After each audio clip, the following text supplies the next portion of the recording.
우리 말씀 보도록 하겠습니다. 요한일서 말씀입니다. 요한일서 5장 1절에서 15절까지 말씀인데 우리 한 절씩 같이 교독하도록 하겠습니다.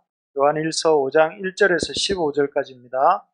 예수께서 그리스도이심을 믿는 자마다 하나님께로부터 난 자니 또한 낳으신 이를 사랑하는 자마다 그에게서 난 자를 사랑하느니라.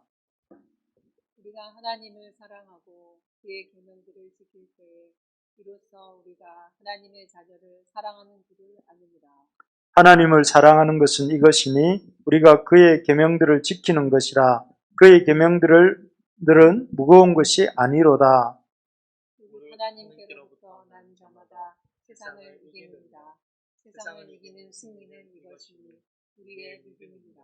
예수께서 하나님의 아들이심을 믿는 자가 아니면 세상을 이기는 자가 누구냐? 이는 물과 피로 임하신 이시니 곧 예수 그리스도시라. 물로만 아니요 물과 피로 임하셨고 증언하는 이는 성령이시니 성령은 진리니라. 증언하는 이가 셋이니 성령과 물과 피라. 또한 이 셋은 합하여 하나이니라. 만일 우리가 사람들의 증언을 받을진대 하나님의 증거는 더욱 크도다. 하나님의 증거는 이것이니 그의 아들에 대하여 증언하신 것이니라. 하나님의 아들을 믿는 자는 자기 안에 증거가 있고 하나님을 믿지 아니하는 자는 하나님을 거짓말하는 자로 만드나니 이는 하나님께서 그 아들에 대하여 증언하신 증거를 믿지 아니하였습니다. 또 증거는 이것이니 하나님이 우리에게 영생을 주신 것과 이 생명이 그의 아들 안에 있는 그것이니라. 아들이 있는 자에게는 생명이 있고 하나님의 아들이 없는 자에게는 생명이 없느니라.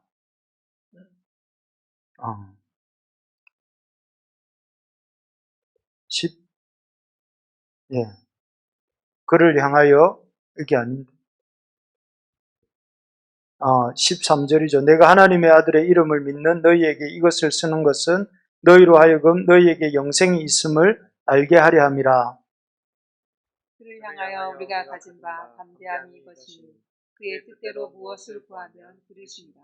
우리가 무엇이든지 구하는 바를 들으시는 줄을 안즉 우리가 그에게 구한 그것을 얻은 줄을 또한 아느니라. 아멘. 순간 다른 잠깐 글을 놓쳤네요. 우리 옆에 있는 분들한테 이렇게 한번 인사하죠. 한 해 동안 수고하셨습니다 하고.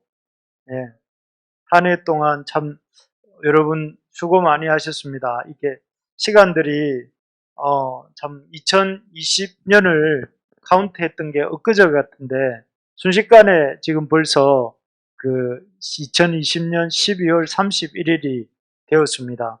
참 이런 어떤 빠르게 지나가는 시간은 갑작스럽게 우리 때 빠르게 지나는 것이 아니라 이전부터 우리의 신앙 선배들도 인생이 참 빠르다고 말씀하셨는데 정말 그 말씀대로 시간도 지나고 또 마지막에는 이 시간들 속에서 주님께서 평가하실 때가 올 줄로 믿습니다. 그래서 오늘은 이제 송구 새해 2020년을 보내고 주님 안에서 2021년을 새롭게 맞이하면서 우리가 어떻게 이 새해를 맞이할 것인지 또 지나간 한 해를 잘 정리하고 새해를 맞이할 것인지를 우리 말씀을 통해서 또 예배를 통해서 나누려고 합니다. 우리 함께 요한일서 5장 4절 말씀 같이 한번 읽고 한 번 더 읽어보겠습니다. 시작.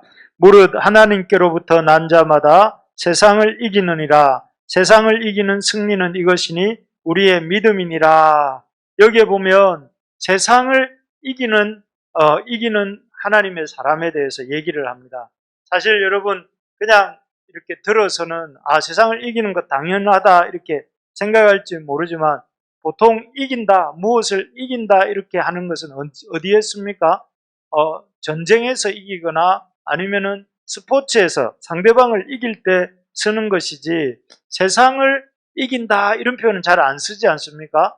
보통 세상을 이긴다 이런 표현보다는 세상에서 성공해야 되고 세상에서 아주 이렇게 잘 되는 것 이런 것들을 말을 하지 세상을 이기라 이런 표현을 잘 안 씁니다.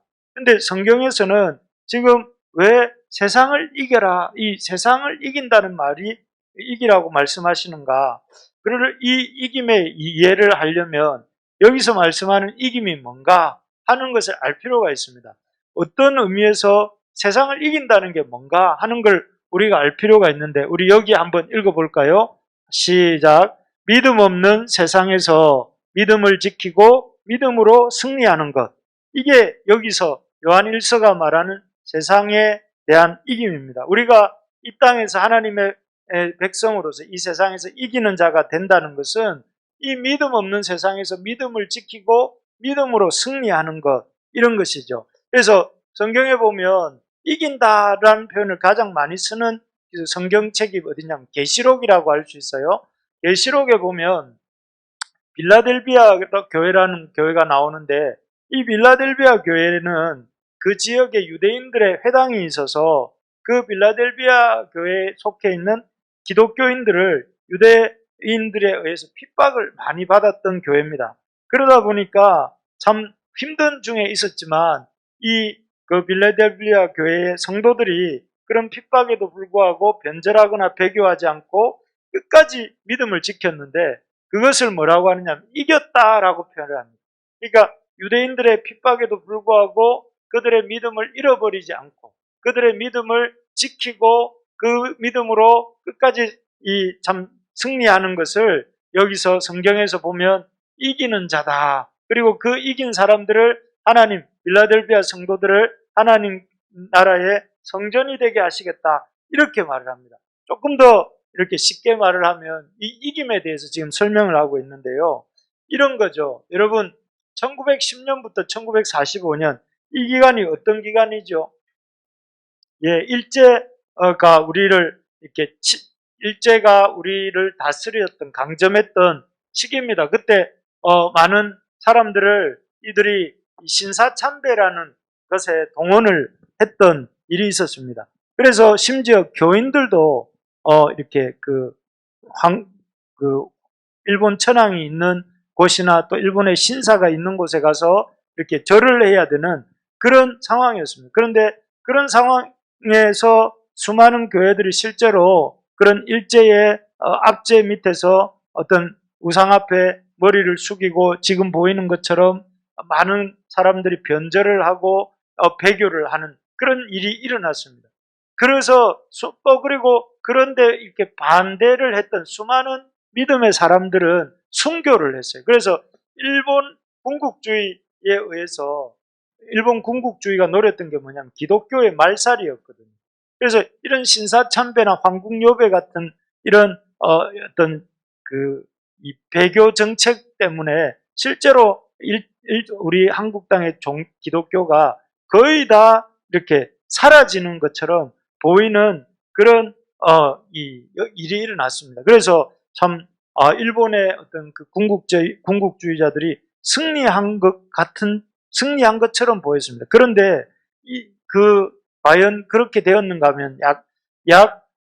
제가 보니까 2018년에 보는 그 선교사 파송 요람을 보니까 우리가 일본에 보내고 있는 선교사, 한국인 선교사가 얼마냐면 1547명이 파송이 되어 있어요. 일제는 우리의 어떤 조선이었죠. 당시는 조선 땅에 있는 기독교를 말살하려고 칼과 총을 앞세워서 신사참배를 요구했지만, 그래서 수많은 사람들이 배교하고 또 이렇게 순교했지만, 그런 가운데 한국 교회가 이렇게 거의 사라진 줄 알았는데, 지금 2018년이 되고 보니까 그런 속에서 오히려 한국 교회가 사라진 것이 아니라 일본은 패망했고, 오히려 한국의 교회는 일본에 이렇게 많은 선교사를 보낼 수 있을 만큼의 이런 오히려 성장한 것이죠. 이게 바로 성경이 말하는 이런 이김입니다. 이김이라는 건 뭐냐면은 앞에서도 말했던 것처럼 믿음을 핍박하는 세상에서 믿음을 잃지 않고 믿음으로 승리하는 것. 이게 이 성경이 요한일서 5장 4절에서 말하고 있는 그런 이김이고 세상을 이기는 믿음이다 하는 것입니다. 그래서 우리 주님이 우리에게 기대하시는 것도 뭐냐면 바로 이런 이기는 자가 되는 것입니다. 우리 한번 따라해 봅시다. 이기는 자가 됩시다. 예, 성경이 말하는, 주님이 우리에게 기대하시는 어떤 믿음의 삶은 어떠한 삶이냐면은 세상을 이기는 믿음. 에베소 교회에게도 그렇게 말씀하셨고 서머나 교회에게도 말씀하시고 또 이 버가모 교회에게도 계속 뭐 이 세 교회뿐만 아니라 7교회 다 말씀하시지만 이기는 사람이 되어라. 이기는 교회가 되어라. 이기는 하나님의 백성이 되어라고 당부를 하십니다. 사실 이 교회들뿐만 아니라 오늘 우리 2020년을 마무리하고 2021년을 준비하고 또 열려고 하는 여러분들이나 제 마음속에 주님이 새기기를 원하시는 마음이 무엇이냐면은 이 세상에서 믿음을 지키고 믿음으로 승리하고 믿음으로 하나님 앞에 이기는 자가 되라 하는 것이죠. 그래서 어떻게 하면 우리가 이렇게 믿음으로 승리하는 이기는 자가 될 수 있는가 하는 것들을 오늘 짧게 한번 살펴보면요. 세상을 이기는 믿음. 첫 번째 우리 한번 읽어볼까요? 시작. 하나님의 사랑을 알아야. 뭐라고 되어 있냐면 하나님의 사랑을 알아야 된다. 이렇게 되어 있습니다. 여러분 그 밑에 보면 1절, 2절 말씀이 있는데 우리 노란색 부분만 한번 같이 읽어봅시다. 시작. 낳으신 이를 사랑하는 자마다 그에게서 난 자를 사랑하느니라. 우리가 하나님을 사랑하고 여기까지 이렇게 보시면 이 구절이 조금 어렵게 보이지만 조금 쉽게 풀면 이렇습니다. 여기 이 구절은 사실은 요한 1서에서 그 인생의 중요한 목적을 말씀해 주는 구절이에요. 뭐냐면은 하나님의 낳으시니, 우리를 낳으시니가 누구냐면은 하나님을 사랑하는 자, 그리고 그에게서 난 자를 하나님과 주님을 사랑하고 그 사랑으로서 그의 계명을 지키는 사람들이 세상을 이긴다 하는 것이죠. 여러분, 많은 사람들이 인생의 중요한 목적을 뭐라고 생각을 하느냐면, 뭐라고 생각합니까? 인생의 중요한 목적, 여러분, 돈을 버는 거지 않습니까?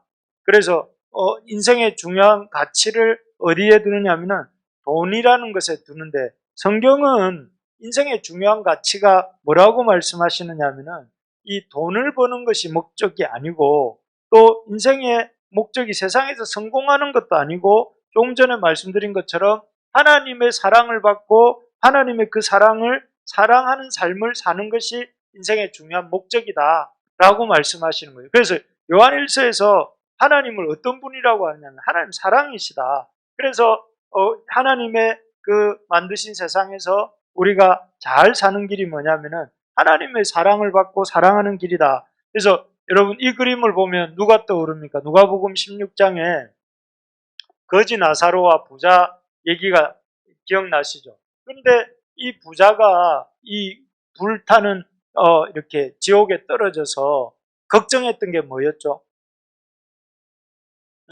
저 땅에 있는 우리 형제들, 자기 형제들이 이 고통스러운 지옥에 오지 않게 해달라고 아브라함에게 저 나사로를 보내서 이렇게 알려달라고 이렇게 부탁을 하잖아요. 그런데 그걸 보면 이 사람은 참 지옥에 갈 만한 사람이 아니다 이런 생각이 들지 않습니까? 왜냐하면 자기가 고통당하면서도 남도 생각할 줄 알고 남을 생각할 줄 뿐만 아니라 남이 이런 고통 속에 오지 않게 해달라고 부탁하는 거 보면 참 이렇게 이 지옥에 올 만한 사람이 아닌 것 같은데, 그런데 왜 이 사람은 여기에 가 있을까요? 이 사람은 그런 말하고 남을 걱정하는 걸 볼 때 아닌 것 같은데, 그런데 이 사람이 걱정하고 있는 사람은 누굽니까? 자기 형제들이잖아요. 사실은 이 사람이 부자로서 살면서 이 땅에 살면서 자기 문 앞에서 이렇게 고통하고 있었던 거지 나사로에 대해서는 거의 관심을 갖지 않았던 것 같아요. 그러니까 결국 이 사람이 지옥에 간 이유 중에 하나는 자기만 생각하고 자기 가족만 사랑했기 때문에 그런 것이 아닌가 이렇게 우리가 생각해 볼 수가 있습니다. 성경은 이 요한일서에서는 특히 하나님은 하나님의 사랑을 우리가 받는 데서 그치지 않고 다른 사람을 사랑하는 대로 나아가기를 원하세요. 그래서 어느 정도로 이렇게 우리가 우리 하나님께로부터 받은 사랑에 받는 데서 그치지 않고 사랑하기를 원하시는지를 이렇게 말씀하세요. 형제를 사랑하지 않는 자는 하나님께 속하지 아니하였다. 형제를 사랑하지 않는 자는 그럼 참 안 됐다. 그렇게 하면 안 된다. 이 정도가 아니라 이 사람은 하나님께 속하지 않았고 하나님 형제를 사랑하지 아니하는 자는 사망에 머물러 있다라고 말을 하면서 하나님께서 바라시는 사람의 모습은 무엇이냐면은 하나님의 사랑을 받을 뿐만 아니라 그 사랑을 이렇게 흘려보내는 사람, 그런 사람이 되기를 원하신다는 거죠. 사실 저도 그렇고 여러분도 그렇지만 우리가 하나님의 특별한 사랑을 받은 존재들이지 않습니까?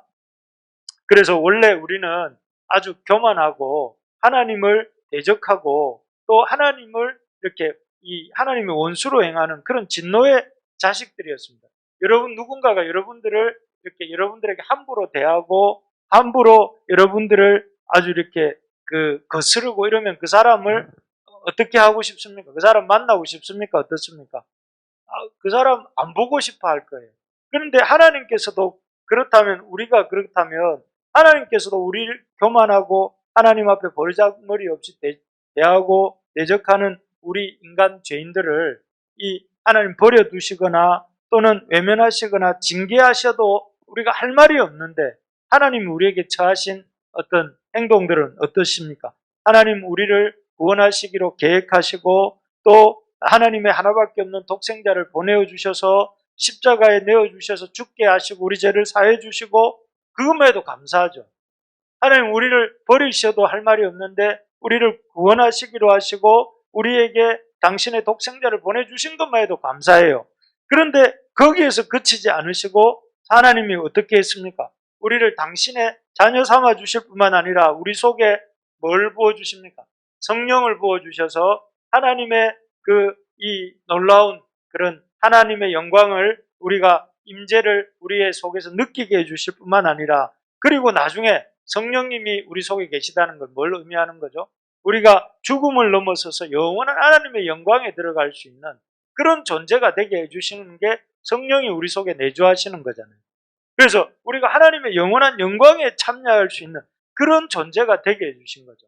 그런 지금 말씀드린 것들을 쭉 생각을 해볼 때 하나님이 우리를 얼마나 특별한 사랑으로 사랑하셨는가라는 것을 우리가 이렇게 생각할 수 있는데 이런 사랑을 받은 자로서 하나님 우리가 어떻게 살기를 원하신다는 거예요. 사랑을 흘려보내는 자로 살기를 원하신다 하는 것입니다. 그래서 여러분 우리에게 예수님께서 마지막으로 제자들을 떠나서 승천하실 때 주셨던 당부가 뭡니까? 이렇게 말씀하셨죠. 요한의 아들 시몬에게 뭐라고 하시느냐면 내 양을 먹여라. 내 양을 먹임으로써 그 베드로가 또 자기만을 아이마이 미마인 하면서 사는 것이 아니라 다른 사람들을 사랑으로 섬기는 그런 삶을 살도록 이렇게 당부하신 거죠. 그래서 우리가 이 세상을 이기는 것은 무엇이냐면은 세상은 어떠한가 하면은 자기만을 위해서 살고 자기만이 자기를 그 삶의 최고의 관심사로 여기지만 하나님이 원하시는 우리의 삶의 모습은 무엇인가 하면 우리가 하나님이 우리를 사랑하신 것처럼 우리가 우리의 형제를 우리의 이웃을 사랑하는 삶을 살기를 원하신다 하는 것입니다. 그래서 여러분 우리가 참 그런 사랑의 삶을 살 때 세상을 이길 수 있는데 어떻게 그러면 우리가 그런 형제를 사랑할 수 있는가? 이 요한일서를 통해서 보여주시는 것은 형제 사랑의 방법이 세 가지입니다. 첫째는 먼저 다가가라는 것입니다. 여러분 이 하나님께서 이렇게 하셨어요. 요한일서 4장 10절 우리 한번 같이 읽어봅시다. 시작. 사랑은 여기 있으니 우리가 하나님을 사랑한 것이 아니요 하나님이 우리를 사랑하사 우리 죄를 속하기 위하여 화목제물로 그 아들을 보내셨습니다. 하나님의 사랑은 어떤 사랑이냐면 먼저 다가오시는 사랑입니다. 그래서 하나님 이 세상이 우리에게 그 어떤 죄인들이 하나님께 다가오기를 기다리신 것이 아니라 하나님이 먼저 우리를 사랑하시고 자기 독생자를 보내어 주셨다는 것이죠. 그렇죠. 그런 것이 바로 사랑. 사랑은 무엇이냐? 기다리지 않고 먼저 다가가는 것이고, 그리고 그 다가가서 그 사람에게 이렇게 그 어떤 은혜의 손길을 내미는 것이죠. 그래서 우리가 세상을 이기는 것은 세상이 바뀌기를 기다리는 것이 아니라 우리가 하나님의 사랑으로 먼저 다가가는 것이다 하는 것이죠. 그리고 먼저 다가가서 어떻게 하느냐 하면은 그들에게 하나님이 그들을 사랑하신다는 것과 또 그들을 하나님의 사랑받을 만한 존재라는 것을 우리가 말과 행동으로 보여주는 것입니다. 그래서 우리 이 세상이 참 기독교에 대해서 지난 2020년 한 해 동안 엄청 이렇게 적대적이지 않습니까? 그리고 교회에 대해서 굉장히 다쳐가고 있는 이런 때인데 우리가 이런 세상을 향해서 이렇게 다 먼저 다가가서 그들을 말과 행동으로 섬기는 일을 하는 것이 그 형제 사랑의 또 한 가지 방법이라는 거죠. 그리고 세 번째로 보면 끝까지 예수님처럼 사랑하라는 것입니다. 그래서 이런 사랑으로 우리가 주님의 사랑을 받은 자로서 세상을 향해서 사랑의 모습으로 다가갈 때에 우리가 세상을 이기는 하나의 방법이 된다는 것이죠. 두 번째로 보면 우리 2번 한번 읽어봅시다. 시작. 예수님을 주님으로 믿어야. 우리 5절 말씀 같이 밑에 있는 저 말씀 같이 한번 읽어봅시다. 시작.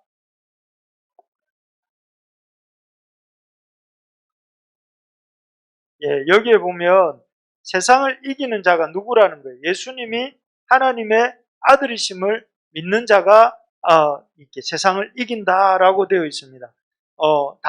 당시에 요한일서가 기록될 당시에 사람들이 이게 영향을 끼치고 있었던 생각들이 무엇이냐면 자주 말씀드렸지만 영지주의라는 게 있었다고 했습니다.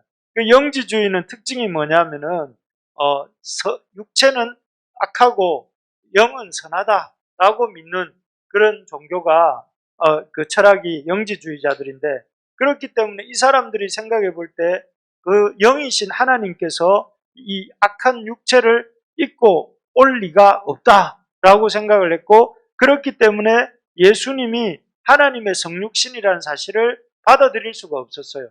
그러니까 예수님이 하나님이신 하나님께서 육신을 입고 오신 그런 분이 아니라고 믿게 되니까 그러면 예수님이 십자가도 어떤 의미가 있겠습니까?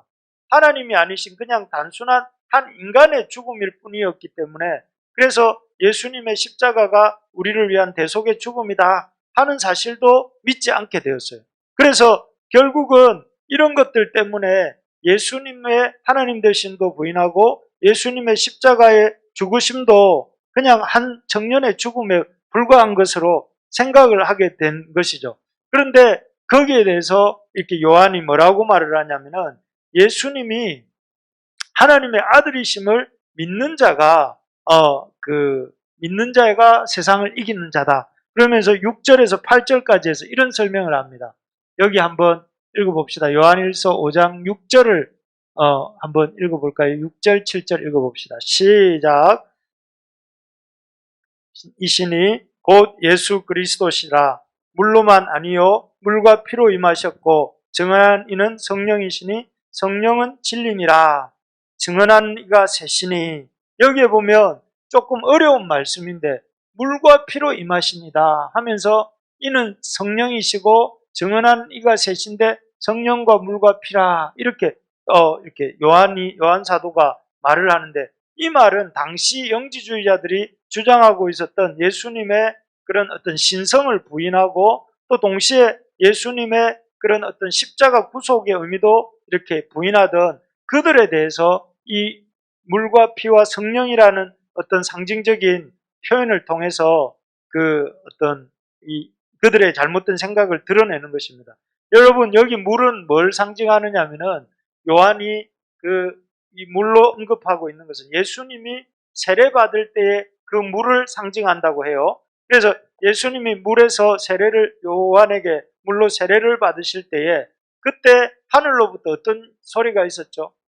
예수님의 을 향해서 성령이 비둘기같이 임하면서 이는 내 사랑하는 아들이요 내 기뻐하는 자다라는 그런 하나님의 음성이 있었는데 그 음성을 통해서 하나님께서는 예수님이 하나님의 아들, 곧 하나님이시다 하는 것을 그 세례의 현장에서 드러내셨어요.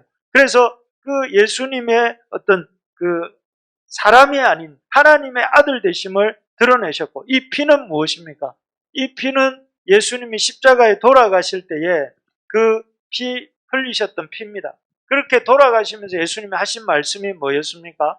예수님이 테텔레스타이라고 말씀하셨는데, 이 말씀을 통해서 예수님께서 죄의 삭을 다 지불했다 하셨고, 그리고 거기서 끝난 것이 아니라 예수님이 무덤에 장사되셨는데 3일 만에 다시 살아나셔서, 그러면서 그 3일 만에 다시 살아나심을 통해서 하나님 예수님의 죽으심이 자기의 죄 때문에 죽으심이 아니라 죄인들을 위한 그 속죄였음을, 그리고 그 속죄를 완성하고 이렇게 끝낸 것을 보여주시는 사건이 예수님이 부활하신 사건인 것을 보여주셨습니다. 그래서 예수님의 구속이 예수님을 통해서 구속이 이루어졌다는 것을 보여주셨고, 그래서 예수님의 세례와 예수님의 십자가 죽으심과 그 이후에 예수님이 부활 승천하신 이후에 제자들에게 이 성령을 보내어 주시잖아요. 약속대로. 이 세 가지를 통해서 물과 피와 성령을 통해서 예수님이야말로 하나님의 아들이시고, 예수님이야말로 우리의 죄를 대속하신 분이시고, 그 약속하신 대로 성령을 보내어 주신 그분이다 하는 것을 우리에게 보여주시는 것이죠. 그래서 이 물과 피와 성령의 증거로 말미암아 예수님은 단순하게 인간이 아니라 바로 우리 하나님께서 보내어 주신 하나님의 아들이고 우리의 구원자시고 우리에게 성령을 부어 주신 분이다 하는 것을 보여주시는 거죠. 그래서 그 예수님에 대해서 올바르게 예수님의 하나님의 아들 되심을 믿고 그분이 우리의 구원자시라는 사실을 믿는 사람, 그런 사람이 이 세상을 이기는 믿음을, 여기 앞에서 본 것처럼 여기 예수께서 하나님의 아들이심을 믿는 자가 세상을 이기는 자다 하는 것입니다. 여러분, 우리가 참으로 예수님이 하나님의 아들이심을 믿는 우리가 될 수 있기 바랍니다. 예수님이 우리의 죄를 속죄해 주시고, 지금도 우리와 함께 동행하시고, 또 우리의 어떤 삶의 현장 속에서 이렇게 함께 하시는 하나님이심을 믿는 사람이 이 세상을 이길 수 있는 그런 사람이 된다 하는 것이죠. 그래서 여러분, 가정에서든지 또 삶의 현장, 직장에서든지 또 어디서든지 예수님이 우리의 주님이시고 살아계신 하나님이시다 하는 사실을 믿고 나아갈 때에, 우리가 그런 예수님을 하나님으로서 인정하고 믿고 의지할 때에 그 사람을 통해서 하나님이 세상을 이기게 하신다 하는 것이죠. 예, 세 번째로 우리 한번, 그래서 예수님의 세례, 물과 피와 성령에 대한 얘기입니다. 세 번째 우리 한번 읽어봅시다. 시작. 예, 첫 번째, 두 번째는 우리가 사랑받고 사랑을 전하는 삶을 살 때 세상에서 이 세상을 이길 수가 있고, 두 번째는 예수님이 하나님이심을 믿어야 된다고 했고, 세 번째는 우리에게 영생이 있음을 확신해야 된다 하는 것입니다. 우리 11절도 우리 같이 한번 읽어봅시다. 시작. 또 증거는 이것이니 하나님이 우리에게 영생을 주신 것과 이 생명이 그의 아들 안에 있는 그것이니라. 여러분, 이게 무슨 말인지 알겠습니까? 요 밑에 있는 글자가 무슨 뜻일까요? 우공이산입니다. 이게 무슨 의미인지 아시는 분? 어리석은 공이, 옮긴다, 산을.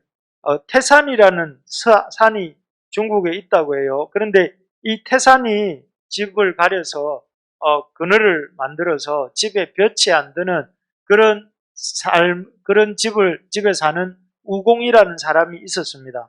그런데 어느 날 이 사람이 생각하기를, 집에 햇볕이 안 들도록 만드는 이 산을 옮겨야 되겠다 생각을 하고 드디어 이제 그 산을 이렇게 퍼서 이렇게 옮기기 시작을 했습니다. 그러니까 동네 사람들이 그 우공의 하는 어리석은 행동을 보고 이렇게 혀를 끌끌 차면서 이사를 가면 되지 산을 옮기려고 하느냐 하고 말을 했습니다. 그러니까 이 사람이 대답하기를 제가 이사 가는 것보다 저는 이 산을 옮기겠다고 하면서 제가 못하면 제 아들이 못하면 아들의 아들들이 하면 언젠가는 이 산을 옮기게 될 것입니다. 라고 하면서 이 우공의 우직함이 결국은 승리할 것을 가리키는 말을 우공이산이라고 합니다. 그래서 아무리 힘든 일이라도 이렇게 한 삽씩, 한 걸음씩, 하나씩 하면 결국은 그 일들을 이렇게 그 일을 해낼 수 있다 하는 것을 빗대어 말할 때에 우공이산이다 하는 것이죠. 여기서 우공이 믿었던 건 뭘까요? 우공이 믿었다는 것은 영원한 시간의 힘을 믿은 것이죠. 비록 아무리 불가능해 보이는 일이라 할지라도 계속 하게 되면 언젠가는 그 일은 이렇게 이루어질 수 있다 하는 것이죠. 그런데 우리 앞에서 말했던 우리 그리스도인들은 어떤 사람이냐면은 영생을 우리에게 주신 것과 그 생명이 영원한 생명이 우리 속에 있다 하는 것을 아는 사람이 세상을 이긴다 하는 것이죠. 여러분, 이 세상은 우리가 아무리 이렇게 대단해 보여도 우리는 100년이 지나면 이렇게 이 세상을 존재할 수가 없습니다. 그래서 이 세상의 모든 것은 이렇게 사라지고 말지만 그러나 이 주님의 믿는 백성들 안에는 주님이 주신 영생이라는 게 있고 그 영생이 우리 가운데 있기 때문에 우리가 그 영원한 시간 속에 살고 있다는 걸 알기 때문에 우리가 이 세상에서 승리할 수가 있는 것입니다. 대표적인 사람이 이 영생의 그런 영생을 가지고 영생 안에서 살았던 사람이 이 사도 요한 같은 사람이지 않습니까? 사도 요한은 무려 2000년 전의 사람이지만 지금도 시간과 그 공간을 초월해서 우리 속에 이런 하나님의 말씀을 전해주고 있잖아요. 그죠? 그런 것들을 보면 우리 그리스도인에게는 이런 우공이산하고 비할 바 아닌 영원한 생명이 우리 속에 있고 그러한 영원한 생명이 있기 때문에 이 땅은 지나가고 말 것이라는 것을 알고 있기 때문에 우리가 이 세상의 어떤 육체의 정욕이나 안목의 정욕이나 이생의 자랑에 속지 않고 또 믿음으로 승리할 수 있는 삶을 살 수가 있는 것입니다. 네 번째입니다. 마지막으로 우리 한번 읽어볼까요? 시작. 기도 응답에 대한 확신을 가져야 됩니다. 여러분, 하나님이 우리에게 주시는 이 세상과의 싸움에서 승리할 수 있는 길이 무엇이냐면은 우리 속에 이 기도 응답에 대한 확신을 가질 때 가능합니다. 그래서 여러분, 우리 요한일서 5장 14절 말씀 같이 한번 읽어볼까요? 시작. 그를 향하여 우리가 가진 바 담대함이 이것이니 그의 뜻대로 무엇을 구하면 들으심이라. 예, 여기에 보면 그 하나님이 하신 약속이 뭐냐면은 우리가 그의 뜻대로 무엇을 구하든지 들으신다 이렇게 말씀하세요. 주님은 우리가 어떻게 보면 이 땅을 살면서 우리의 힘만으로 살지 못한다는 걸 아시기 때문에 우리가 당신의 어떤 도우심을 덧입을 수 있는 길들을 열어주셨는데 그것이 무엇이냐면 그의 뜻대로 구하는 기도입니다. 그래서 우리가 주님의 어떤 도우심을 구하고 주님의 역사를 구할 때에 주님께서 무엇이든지 우리가 구한 그것을 들으시고 그에게 구한 그것을 얻게 하여 주신다 하는 것을 이렇게 말씀해 주고 계시죠. 그래서 지금도 주님은 살아계셔서 우리가 주님의 뜻대로 구할 때 이런 삶을 살게 하십니다. 우리가 생명을 얻게 하고 더 풍성히 얻게 하시는 그런 삶을 누리게 해주신다는 것이죠. 그래서 우리가 말씀을 정리를 해보면 이렇습니다. 세상을 이기기를 원하세요. 우리가 이 세상을 살아가는 동안에 이 세상에 끌려가는 삶이 아니라 세상에서 믿음을 잃어버리는 삶이 아니라 믿음을 지키고 믿음으로 승리하고 믿음으로 이렇게 하나님 앞에 나아가는 삶을 살기를 원하시는데 그런 삶을 사는 비결이 무엇이냐? 하나님의 사랑을 알고 하나님의 사랑을 전하는 삶을 사는 것이고 두 번째는 우리가 믿는 예수님이 하나님의 아들이시라는 사실을 믿고 그 하나님의 아들 되신 우리 예수님을 힘써 전하는 삶을 살기를 원하신다는 것. 세 번째는 우리에게 영원한 생명이 있다는 것. 이 땅의 삶의 전부가 아니라 영생이 우리에게 있음을 아는 것. 네 번째는 기도 응답에 대한 분명한 확신을 가지고 살 때에 우리가 이런 주님의 믿음 안에서 세상에서 승리할 수 있다는 것입니다. 여러분, 올해도 그랬지만 2021년도 우리에게는 만만치 않게 또 쉽지 않은 어려운 시간들로 예상이 됩니다. 그렇지만 우리가 이 2021년을 믿음 안에서 승리하는 삶을 살기 위해서 우리에게 필요한 것이 바로 이런 하나님의 사랑을 더 깊이 알아가고 사랑을 전하는 삶을 살아야 되겠고, 또 예수님을 주님으로 이렇게 믿고 또 전하는 우리가 되어야 되겠으며, 또 우리에게 이 기도에 힘쓰는 한 해가 되기를 소망합니다.